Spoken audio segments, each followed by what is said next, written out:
Good morning, everyone. Good morning, good evening. And thank you so much for joining in on time. And I guess you can see how much excited I am for the today's session. And I believe what I said that, yes, this is going to be my life, biggest podcast that I'm going to do it today.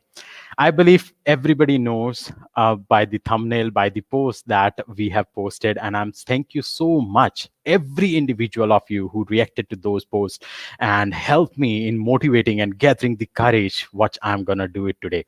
Talking about the last night, for sure, I was not able to get on my bed because the next morning or the today itself, I was about to do this podcast. What I want to say, I don't want to take much time today. And what I want to say to you all is that what I always believe that when I was like get started learning Linux in like 2014 early, August 9, 2014, I did this part when I said that I was a Red Hat certified architect, Red Hat certified system administrator. And for the first time, I was seeing my Red Hat certified, that certificate. And at the same time, I was wondering that, hey, somebody has signed that. And I wish if I could meet him. And you all won't believe that I dreamed on like August 9, 2014 and 29th of June I was living up my dream. And when I say when I live up my dream, not only I was working for Red Hat, and also I was meeting this living legend, Mr. Randolph Randy Russell. Not once, not twice. I got an opportunity to meet him once, twice, thrice. The way means you can say that in the conferences, or I can say like the moment which I can get to interact with him. Trust me, people, means every single day when I was interacting with him, I was getting motivated every single day. To introduce our guest, I can correlate to one of the famous saying from Orion Woodward. He says that average leaders raise the bars on themselves. Average leaders raise the bar on themselves. Good leaders raise the bar for others. And what I can say, the great leader inspire others to raise their own bars.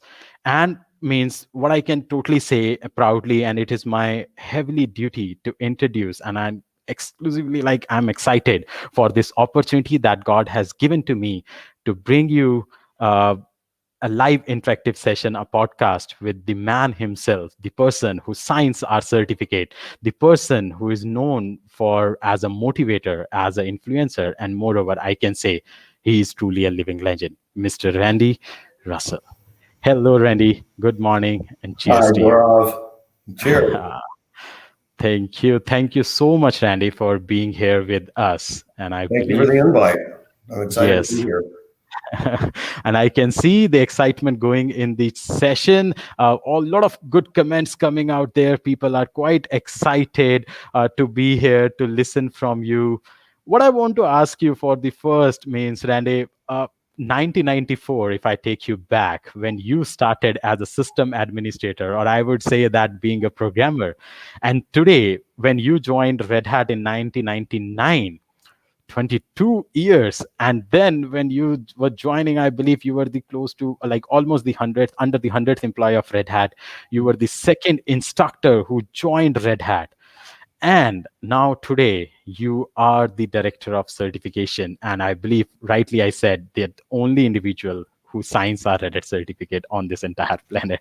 So what I want to ask you that how does this feel to be at this particular state?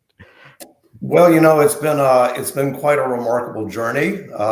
It has had twists and turns, and the unexpected. Certainly, last year was a very interesting year, and challenged what we did. And just when you think that you have things figured out, and things are sort of, I don't want to say becoming boring, but they become very normal, regular routine. You have a year like last year, and it makes Yes. you have to readjust and start over. But it's been a really interesting journey, and I've had the pleasure of meeting people like you, all over the world, and certainly I've made a lot of trips to India for our partner conferences there, and those has always been one of the highlights of the year. Unfortunately, didn't have that last year, but I'm hoping that in the near future we'll be able to resume those. Yeah, means definitely pleasure is all mine that I was fortunate to meet you. And that's where, like, I can say for sure, my dad just posted a comment and I was feeling so joy. He says that milestone of in your life. And definitely it was. I was so excited as a kid when I was doing my certificates. And today, meeting you and doing this podcast, I guess this is a dream I am living. I'm gonna pinch myself, but yes, this is the reality that I am living. Randy, what I want to ask you the very first question is that in 1999, have you ever imagined that, yes, the open source world, it is gonna take this much of momentum that everyone today out there want to talk about the open source, talk about the community, talk about the contribution? Have you Yeah. ever thought of that? Yes. Well, that's an interesting question, and I'm a little bit reluctant to give my answer because it's going to sound very self-serving. But in fact, I'm not shocked actually, because at the time that I came to work for Red Hat, I had been, working with Linux for a number of years, working with open source, and I believed in the model and I believed in the potential. I believed there was a lot of momentum behind that. And I felt that. I felt that deeply. I'm not sure that I was actually sufficiently informed, and it might have been a very uninformed emotional view, but I did actually believe that this was something that was going to go somewhere. I believed in the model. I believed in where it could go. And I'll give you something to illustrate that. In would have been maybe 2000, 2001. I was in an airport somewhere and I had on a Red Hat shirt, and somebody working at the airport said, hey, you're with Red Hat. And I was like, yeah. And he said, so, I mean, do you think you guys can succeed? I mean, you're going up against all the big guys. I mean, do you think you can win? And my answer to him was, we've already won. You just don't know it yet. Yes. Awesome. And in fact, that I think proved to be true, is that the open source model was spreading itself very deliberately throughout, first on the edge of the network in terms of, all that was happening in terms of the web, and that becoming so, commonplace and commoditized, really open source and Linux took that over. And so we were spreading there, and then it started spreading into the data center, right? And it's because there was value. There was value being delivered. And so, it's as I say, I felt at the time we are going to win. And you just don't know it yet, but I can see the roots digging into the ground. Yeah, absolutely. And what a wonderful thing that if somebody has already started recognizing you, I guess we are already won. There is no point on that part, I guess. So my next question would be, I have to ask this part, and I know somewhere down the line that yes, you were the very first Red Hat certified engineer, right? Yeah. Dude, no. Okay. You were not the first RSC ever. So that's something that I have people ask that sometimes. I have been to conferences and events where I'm introduced like that, and I feel like I need to always correct that. So let me give you a little bit of history. So the program as we know it began and was kicked off in late 1998. Okay. Yeah. And so the guy who was hired to start the program had been hired, and he hired the first instructor. Okay. That was a guy named Joshua Jensen. Okay. And, I saw something about this program they were going to be launching. And it's like, wow, I want to do that. Red Hat certified engineer. And I went to my boss at the place I was working, and I said, hey, look at this. He knew that I was into Linux and all that. I was like, I want to pursue this. And he just said, no way we're going to let you pursue that. You'll just, you do that, you get certified, you'll leave and get another job. Okay. And so then I noticed that there was a job posted at Red Hat for an instructor and consultant.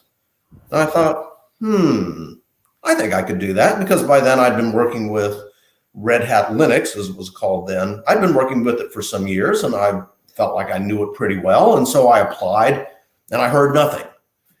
And so I waited, I don't know, probably a couple of months.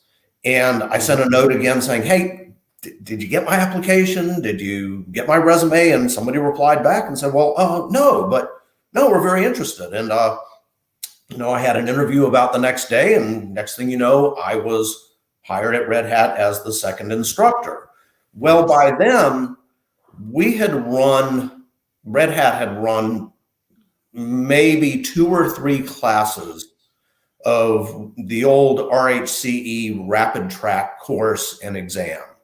And so, the exam itself was something that, my pal Joshua had put together. And so in my mind, I consider him to be the first RHCE as we know it. But, there were a number of people in these classes that preceded me who actually earned RHCE before Joshua did and earned before I did. So I'm not the first RHCE actually, but I'll tell you one additional detail.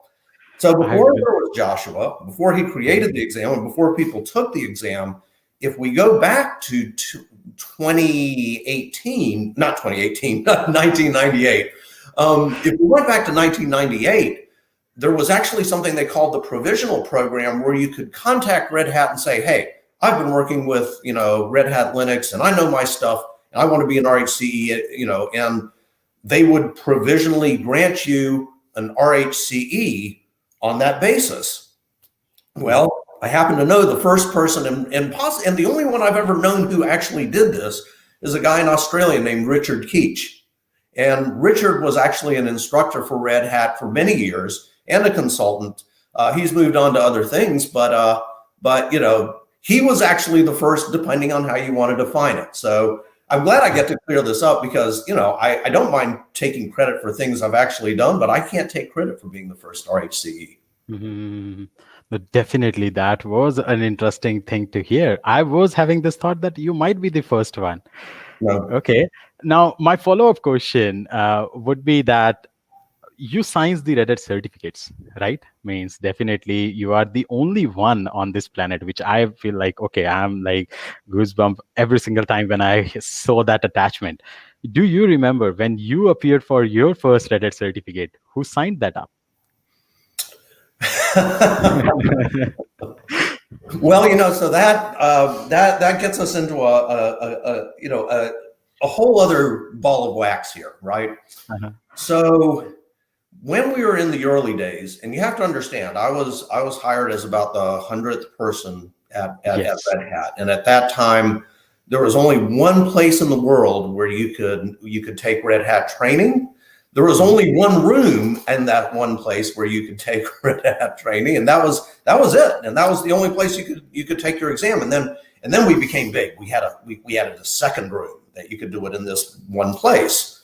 And back then, the certificates were going to be paper certificates. They would be actually a printed document.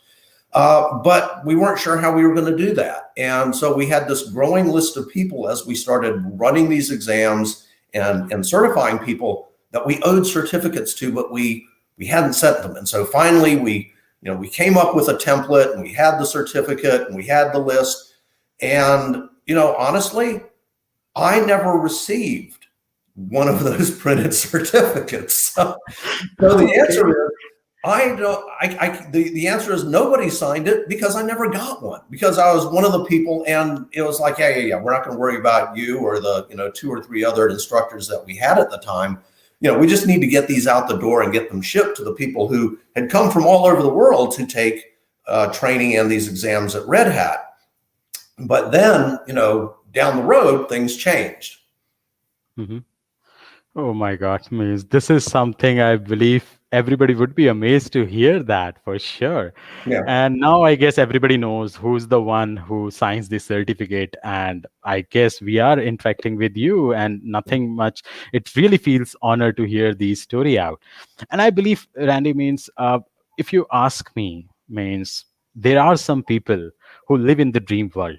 And there are some who face the reality. And then there are those who turn one into the other.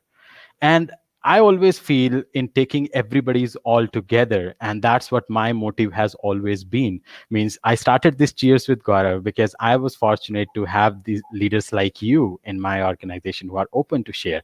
I thought of bringing like some smile on some of my friends and over my connections which I do. So what I thought of, I'll give an opportunity to few of my students out there to ask a question, and this who all have reached out to me saying that, hey sir, we want to meet Mr. Randy Russell in person, but definitely in person is not possible because of this digital advantage. I thought of inviting few of them, and today I'm joined with few of them who wants to have a question with you on live. So let's me bring on our first person on the screen, and he's Mr. Hirsch. Hey Hirsch, hello. Hope you can hear us. Hello. Yes. Yeah, Hey, you are Mr. on. Randy. Yes, Harsh, we can hear you. Now your question, please. So, first of all, I'm really thrilled to get this opportunity that I am talking to you. And I would like to ask a question based on Red Hat certification only. And my question is Red Hat certifications, the questions are framed in taking to consideration the practical scenarios. So, what is the significance behind them, and what does it, how it takes approach of Red Hat to the next level? Right. Well, so yeah, Harsh, you're getting right to the very center of how we do things at Red Hat with the certification program. The way I like to put it is we don't really ask questions, because the typical exam that you might encounter, whether in school, university, or with a lot of certification programs, is they ask you a question and you have, choose the best answer, A, B, C, or D, or choose all that apply, or true or false, right? These are very typical ways that tests are done. The way we do tests at Red Hat are we give you an end state that we want you to achieve with, an operating system or an application or a framework or whatever the software is that we are testing your skills and knowledge on. So we might, for example, say, create a user account named Harsh that has the following characteristics that, we might say what your home directory is. We might say that you have certain group memberships, right? And we describe it in terms of the end state. We don't say how you do it. We don't expect you to do it a certain way. One of the interesting things, in fact, with a lot of technologies is there's usually more than one way to do things. And we're not trying to force you into a particular way, but we will describe, here is this end state that you need to achieve. And basically that's what the exam is bringing your system or your application or whatever to these described end states that we list in the exam. And then we evaluate, well, did it work or did it not? Yeah, that is correct. Even I experienced one of them. Does that sound Right. like what you experienced? Yes, the RHCSA certification. Yeah. And so what we Right. do with these, we don't just arbitrarily choose some things that we want to test you on. So if we think about something like Red Hat Certified System Administrator, that is really the center of our universe. Okay, that is where everything else must begin. And a little bit of sound. Okay, yeah. So that's where everything must begin. And what we try to achieve with the things we test in Red Hat Certified System Administrator are the skills that we think almost everybody needs in almost every scenario. There's going to always be certain kinds of specialized skills that you might need if you use certain deployment approaches, if you are in certain industries, if you're using certain kinds of hardware. I mean, the list goes on and on about these sort of specialized kinds of things that you're going to need to know at a particular employer. But there's things that you need to know pretty much everywhere. And that's what we want to try and cover is that most useful knowledge, the most broad knowledge that, no matter where you go, it'll be a good idea to know this. Yeah, I believe that was something that everybody have experienced, and I guess you met the right part. I hope you got the answer right, Harsh. Yeah, that answers my question, and thank you so much. It's a pleasure to meet you. Thank you Pleasure's very mine. much. Thank Thank you. you. Thank you, Harsh. So let me bring another person. And I just want to share, like, before I bring her on the screen, I want to say that when I posted this part and I got an opportunity to take her examination, she was so excited that I'm going out. And she is among the few girls who had reached out to me personally saying that, hey, sir, one day I want to be an instructor and examiner. And I thought when I planned this session, she would message me. And before I could thought of, she texted me that, hey, sir, can I get an opportunity to interact, Mr. Randy? So I want to bring Shivani on the screen. Hey, Shivani, you are on mute. Yeah. Yes, you are on mute. Yeah. Hello. Hello. Good evening. Yeah. Yeah. So I'm Shivani Biradar, and it means a lot to me to having a one-to-one conversation with you. So it's like so a dream comes true. Pleasure's So mine. thank you, Gaurav, sir, for this opportunity. Yeah. So my question is related to the Red Hat Certified Architect track. So I also have the 5 Red Hat certification, and I'm planning to become an RSCA. So, but as a student, what will be the importance and perk to become an RSCA? Will industry really prefer to RSCA over other candidates? Well, so the thing is it's interesting it's interesting you asked me that because there's a couple of things that actually just this week there's some recent information that I have gathered on that very point. And so one thing is that we actually had the industry analyst IDC do a study on our certification program, and they did one for us a few years ago, and we asked them to do another one just recently, and that will be coming out very shortly. And I can share that the answer is a very definite yes. Industry does value Red Hat certification in particular. Okay, just in general, it's valued, and it's valued for some specific reasons. And I would encourage everybody to look and look for that study when it comes out, because it'll tell you the very specific reasons why employers are interested in that. And a big part of it is what I was talking about earlier, is that whole hands-on performance-based element. Now the question is, well, okay, so one other data point.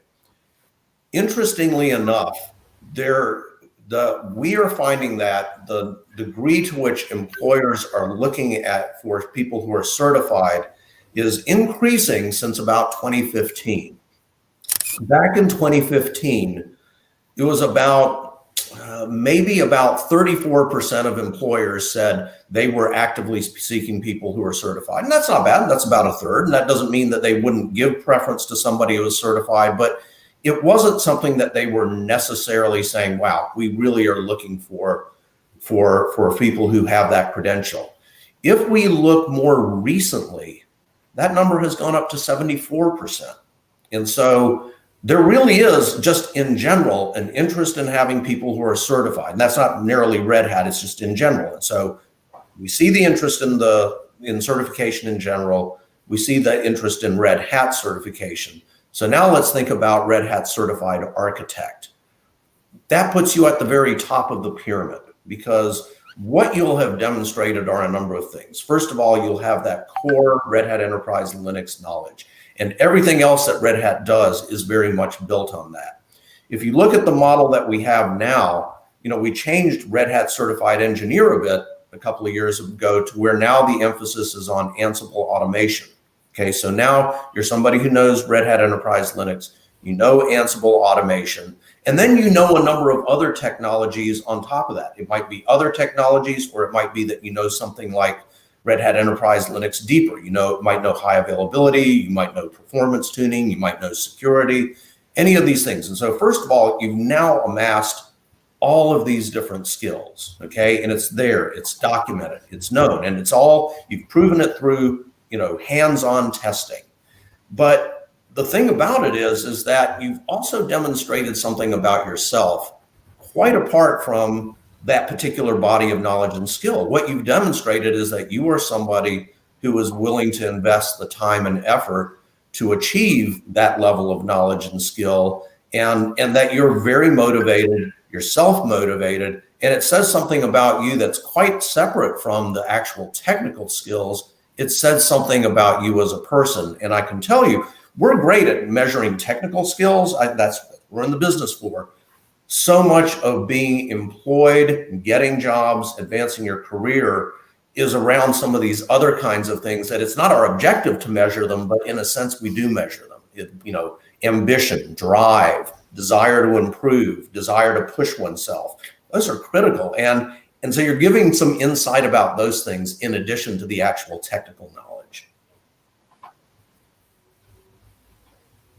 Cool. So I'm pretty sure your answer will help. Yeah, your answer will surely help me as well as others to becoming an RSCA. Yeah, good luck with it. I mean, it's a long haul, and I will share actually. I had actually earned RHCA myself. I developed the program, but members of my team actually developed the exams and so on. And I had to kind of do this as a part-time endeavor. I didn't get the luxury as a manager to be able to actually sit in training. And so I had to just sort of set up some boxes myself and try to self-study. But I did pass the exams, and I did earn RHCA, but I've actually let it expire because I have my day job as the director of certification. That's just kind of hard to maintain it. But I actually have been thinking that, this year I might have to start working back towards getting back to it myself. So I'm in the same boat. I'm hoping that maybe I can kind of up my certification game and join some of you who are aspiring. Yeah, definitely. And cheers to you. Now I better do something. That's nice to hear, Randy. And cheers to you, Shivani, and all the very best for becoming an RSCA very soon, huh? Okay, and thank you for that lovely question, and thank you again, Randy, for such a great insight. Now I want to bring another person. Anant, over to you, man. Okay, I hope I'm audible. Okay. Yes, you are. So first of all, I would like to thank Gaurav sir for giving us this opportunity, and Mr. Randy Russell for joining the session. Okay, I'm quite nervous, but okay. So my question is around RSCA. Okay, so as a student, I always wondered at how many levels I have to achieve to be the best. Okay, because everyone tries to thrive for the best, and to be precise, my question is that who is the best candidate? As in, there are right now there are more than 40 plus prestigious certifications from Red Hat, and let's say an individual is able to do all the certifications available out there and reach a level of let's say 20 to RHCA level 20 or 30, or I mean I don't know exactly, but yeah, something like this. And for instance, let's take an example that whenever we go to find the our Red Hat certified architects page, official Red Hat page, we won't specifically find Gaurav sir. Right now he's RHCA level 17. We don't usually find him directly. Okay, so it basically shows all the people who are on that particular level, but it doesn't show that what is their level. Okay, so as an individual, if I want to check what is Gaurav sir ranking amongst them, so is there a way to know that he's standing among all of them, or all of them are on the same level of knowledge? Well, certainly, everybody is an individual and they have their own knowledge, level of knowledge, and understand that there are always people who have a lot of certs and have knowledge beyond the certs. And then there are people who have certs who also have a lot of knowledge beyond the certs. So it's a complicated question. So if I understand what you're sort of wanting to know is there a leaderboard, right? Is there a leaderboard that says, well, here's the top man or woman, RHCA wise, who is at the top of the heap? And we don't really keep a leaderboard like that. And there's a few reasons why. First of all, it's always changing, right? So people earn their certs. Certs are not something that are considered current indefinitely, and maintaining certs is a bit of a challenge. And the more of them you have, the more of a challenge it is to maintain, right? If you think about somebody who's a Red Hat certified architect level 20 or something like that, well, good grief, that is a lot to try to maintain. And most people have something to do besides earning Red Hat certs, right? And so it's always subject to change. And that's probably the biggest reason why we wouldn't go down the road of saying, well, here is number one. But I will say that there are a very, very, very small number of people who have pretty much earned every cert that we offer. But you can count them on one hand. It's a steep climb. And something else to understand with that is that the Red Hat Certified Architect program is really two separate programs, somewhat separate. Is that there's a Red Hat Certified Architect in infrastructure, which is more like what RHCA has been historically, but we also have Red Hat Certified Architect in enterprise applications, right? Well, those are really two separate paths. Some of them have some common exams that you can take to apply to either one, and we'll apply them to both. And so there's a very few people who have pursued both of those tracks, but it's much more typical that somebody coming into the Red Hat Certified Architect program will specialize in one track or the other. But there are a few people who are possessed with the idea that they want to earn every single one of them. They're very impressive people, and we release an exam. It's just, I know that they are going to come. They're going to do that. But it's a very small club. And it's just because the demands of work and life make it very difficult to achieve that number of certs. And so, the purpose of the program is to serve as a tool. It's to help your career. It's, to help employers. It's to help, Red Hat's enterprise customers find people who are qualified or develop people, to be qualified. And it's not necessarily an athletic contest, but nevertheless, there are people who are bitten by that bug, and not, if you're bitten by the bug, I wish you good luck. It's a lot of work. I mean, I'm not going to get any type of prize if I do this. Okay, so I believe. I think Thank you yes, so much, Anand. that was my question. Yeah.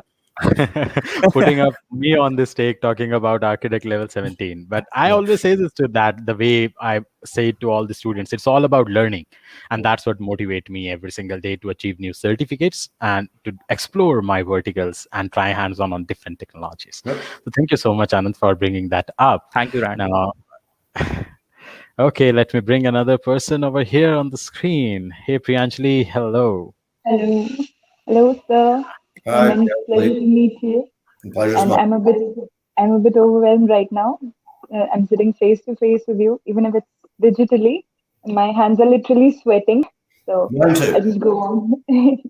I'll just go on with my question. There are times at work when things don't go your way, such as a project failure or any other major setback that we encounter in our professional lives.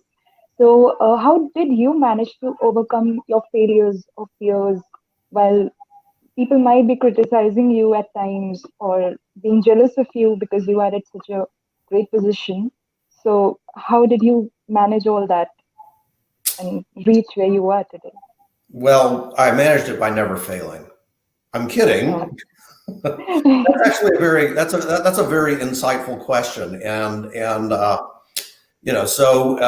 good one, because we all have our failures, right? And we have different kinds of failures too, right? And sometimes we have small private failures that we know but nobody else knows. But sometimes those can also be some of the most difficult. And if you know yourself that you had a failure, even if you're looking around and nobody noticed. But then there are also the ones where they're out there and people know them. And so the first thing I'd say is that I think when I have had some failures or missteps, and when this happens, I try to understand that I have had the failure. And that's the first thing is if you're in denial and you're constructing these stories in your head about how it wasn't really a failure, or it wasn't really your fault, or if only this, or if only that, all these kinds of things that are preventing you from actually accepting the reality that there was some sort of failure, or that something wasn't as good as it could be, or whatever, that gets in your way. Whereas if you are ready to accept the failure and ready to accept the responsibility yourself, that's such a big step, because you understand it and you can learn from it. And then the thing that follows with that is to be open. I mean, we talk about open source and transparency and so on, and it goes beyond open source. It's, it's a way to live, really, is that you need to be transparent about these things. And if you got something wrong, it's probably a good idea when you realize that to share it as needed. Now, that doesn't mean that you stand on a tower with a microphone saying, I failed, but there might be some need with your colleagues, with your customers, with your boss, with the people who work for you, whatever it is, there's sometimes a need to say, look, this was my mistake. And, to openly acknowledge that. And I find that when you do that, it's usually easier for other people to accept it and move on.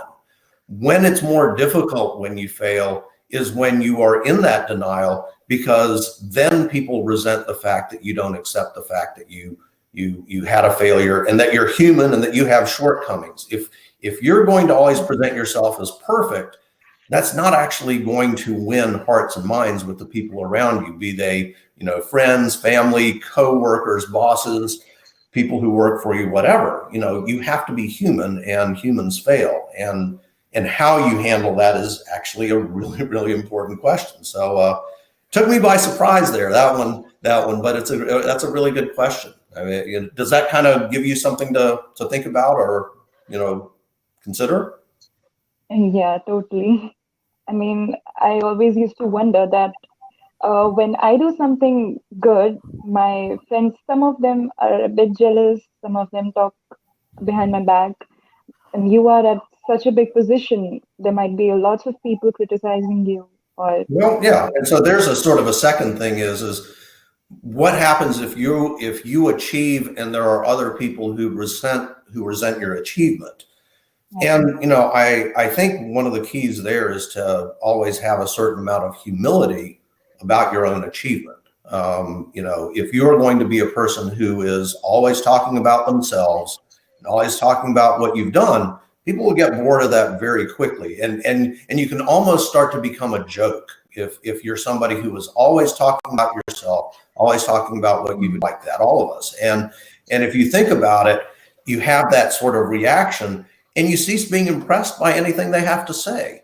Whereas if you are somebody who is going to have a little more humility and be modest about what you achieve, then people notice it and then they care. And I'd say that's a thing I would tell anybody entering the workforce is let your work speak for itself. You don't need to speak for it. Now, granted, I work with a marketing department, and the marketing department's job is to brag about what Red Hat does and what our certification program does. And I was reminded of that just this week when I was talking to my Lexi, my marketing manager, and I was saying, well, that sounds like bragging, and she's like, well, that's what we're supposed to do.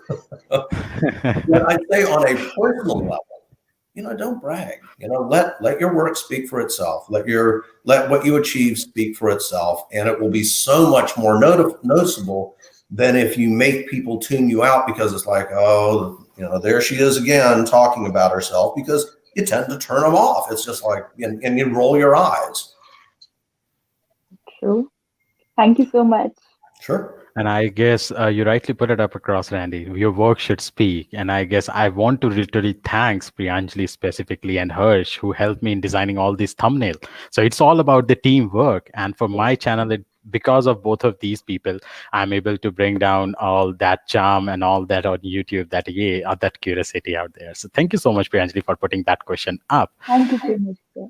Thank you. And let me bring on to we are close to our last of the session. So let me just take one other question from our viewers. And Rudra, you are on the screen. Hey. Yeah. Thank you so much, Gaurav sir. So I would like to start in a different way. First of all, Namaste, Randy. So is this the way we greet everyone in India? So directly jumping on to the question, so you are in Red Hat from last 22 years, I think. So you never thought of leaving Red Hat and joining any other company? Because there are many people you can see who leave their passion behind money. So what do you think about that? Well, that's a really good question, Rudra. So first of all, I can't complain about how I've done at Red Hat. I've had a good career here, and I think it's worked out pretty well. So, but if we talk about leaving your passion for money, I'm not sure that's a choice people should make. I think you should do the thing that you find energizing and exciting. But at the same time, A job is a job. And there's a reason why you get paid to do a job as opposed to paying to do it. There are things that I enjoy doing. I enjoy snowboarding. I have to pay to snowboard. Okay. I'm not paid to snowboard. Now, if I was better at it, maybe I could get paid. But work is something that you are getting paid to do. Now, if you can find work that you find meaningful, that engages you, that challenges you, then you're sort of in a good position because you're getting paid, but you're also enjoying what you do, and it excites your mind, and it enriches your spirit. And so, I've had pretty good luck with the work I've had at Red Hat. One year after another, it's always one of those things that there's something that comes up that I can grab onto and say, look, I'm really interested in doing this. Here's something new that I need to tackle. Here's a new challenge. And, next thing you know, you look around, you realize you're somewhere, you've been there for a long time, but it's because it's always been fresh and new. Some people might not want fresh and new. Some people might love having the same thing every day and have no surprises and have things be predictable, because people are different. There's nothing wrong with that. But you have to have that awareness of yourself about what do you find rewarding, new, challenging, things like that. I find that rewarding. Doing the same thing all the time, maybe not so much. Now, in terms of looking at other companies, I'll be honest. I mean, I have sometimes looked at whether there might be other opportunities out there in the market. Obviously, I've always calculated that I like where I am.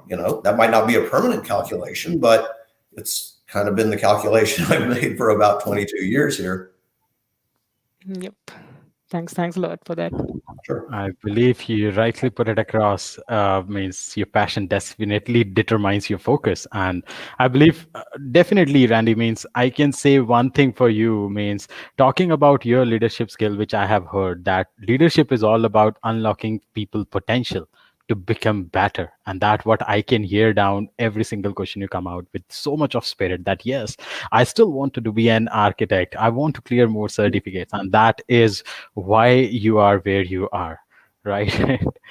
So thank you so much, Rudra, for bringing that up question and enlightening us, Randy, as well. So towards the end, I just want to have one question, Randy, for you, that if you have to give an advice for 18 years old Randy Russell, what it would be? Somebody 18 years old? Means if I suppose, like, if you got to have a chance to be that 18-year-old Randy Russell again, what would be that piece of advice you would give to yourself? Yes.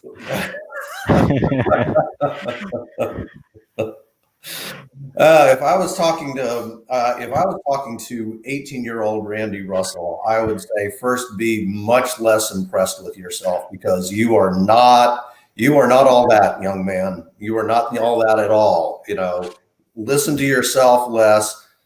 Listen to your parents more. Work harder. Try harder. Set more goals. Don't be so lazy. There's such a long list of things I would tell 18-year-old Randy. I'd beat him with a stick. I mean, honestly. So nice to hear, and thank you so much, Randy, means for enlightening everyone. I believe everybody had a joy interacting with you. I'll definitely will try to take on all these learnings, and definitely will set up some remarkable, noticeable work that you will be able to see from all of us. Whenever you get some time, you will feel definitely proud for all of us that, hey, look, this is what I have developed, and people are pursuing it. And I'd love to get updates on what people are doing.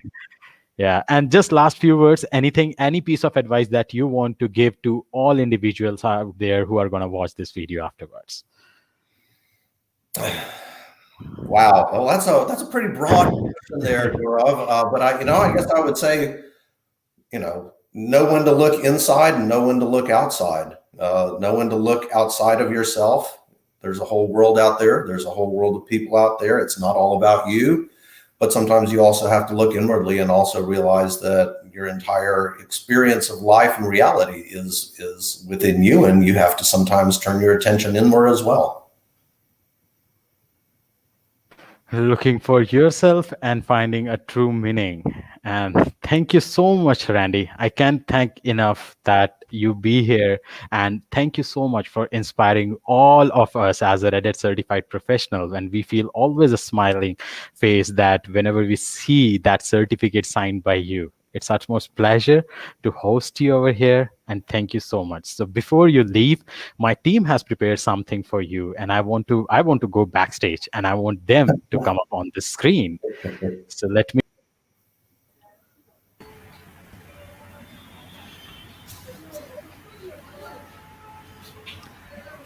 Oh, oh. So one, two, Thanks, three. Randy. Thanks, Randy, and let's cheers. Let's cheers. Randy, and let's cheers again. Thanks, Randy. Let's cheers. Cheers. Okay, that's so nice of you. I believe everybody definitely enjoyed hearing out those few learnings from you. Thank you so much, Randy, once again for being here and spending time with us. Thank you so much. Much for the opportunity. This has been a lot of fun, and I hope this has been helpful. Thank you so much. Definitely it is. And I'm gonna set up some new marks for myself. And I hope to see some more engagement in future. We definitely hit some milestone and we'll invite you back again. I'd love to be back. Sure. Thank you so much, Randy, for being here. And namaste from all the Namaste. viewers from India. Thank you. Thank you. And for all the viewers out there, just I want to say one thing in Hindi out there, because this is something that a life-changing moment for me.